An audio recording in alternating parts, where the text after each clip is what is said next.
I'm Gonzo Fred the Phoenix, and it's Friday, May the 21st, and I'm over here in Arlington, Virginia. And across from me is where the building that houses the USPS Inspector General's office, and he's up there on the 8th floor.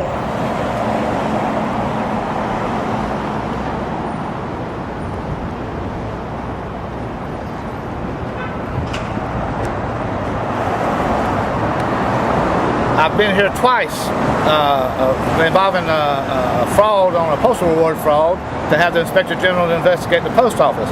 There's been a big cover-up going on of corruption and fraud in the court system, the U.S. Attorney's Office, the postal system, and the Postal Inspection Service. As I've had to keep digging with this and coming to the Inspector General, first of all, I'm the one filing a complaint, and yet they won't notify me of the answer. They tell me I've got to go to the Freedom of Information Act to get a copy of my own complaint that I filed. That's like you going to a police department that your house is broken into and your stereo and stuff's been stolen, and if you're talking to the sergeant and lieutenant, he's not going to investigate or he's going to cover up the investigation because he's fencing the stuff the guy stole, whoever is breaking your house to start with. But what we've got now is we just want to show everybody where this building's at, because we're going to have some more pieces to come with this.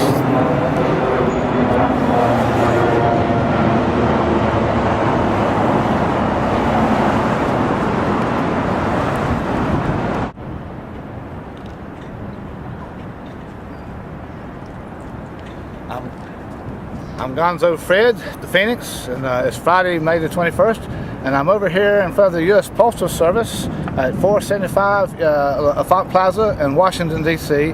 And what we're here about is the post office offers on the reward posters of things, they offer $100,000 for up to $100,000 for the solving the murder, manslaughter of a postal employee, and which I'm personally involved in helping solve one. And they've been committing a lot of fraud and corruption and not paying it. Also, what I'm going to show is the Postal Inspection Service handles the thing about the rewards, and they're down here on the end of the buildings where their main offices are to come into and stuff. And we're going to be getting into with the lawsuit we got going now.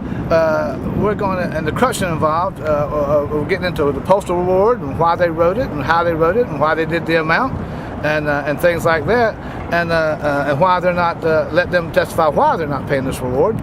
But I'll show you right now on the United States Postal Inspection Service. If you go to their website and you come down, they have a reward. They don't have the reward poster on the front page, but they have a special reward offered for the student deck of a contract truck driver. And here it is, reward, and yet they're not paying me the legitimate claim of an employee. Postal employee. This is also going to draw into the fact that the Postal Service says you can't question us. We're such got such high integrity. Well, this is documentation showing they're not, and it's going to kick back into, it looks like, about this Lance Armstrong. Why did they give Tailwind Sports $9 million a year and won't pay a $100,000 reward? And doing a special contract, a special wrote-up reward for a contract employee. It's not even in the reward poster. Contract employees aren't even covered. This is Fred Money, the Gonzo, in front of the U.S. Postal Service building, May 21st.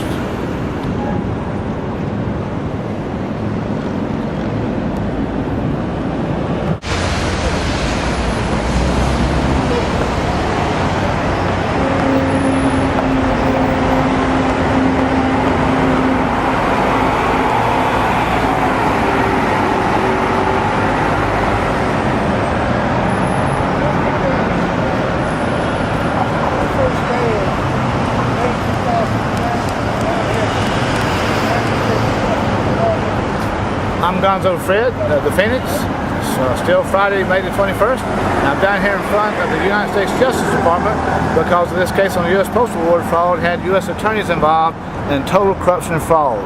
These U.S. attorneys and federal judges out in Utah were also all appointed by Orrin Hatch. So we're looking at the Justice Department and the House Judiciary and Senate Judiciary. Should Orrin Hatch not be removed from the Judiciary because of the judges and the U.S. attorneys and the magistrates he's been picking so far? But as you see, this is the Justice Department, and all this postal reward fraud and the corruption in the courthouse with the U.S. Attorney's Office took place under the Bush-Cheney regime, and you're kind of surprised why they even have an American flag up here.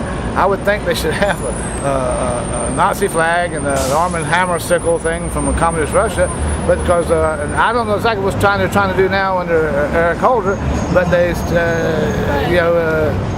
we didn't have no. We had a corporate Justice Department, or Justice Department defending corporations under the Bush-Cheney regime.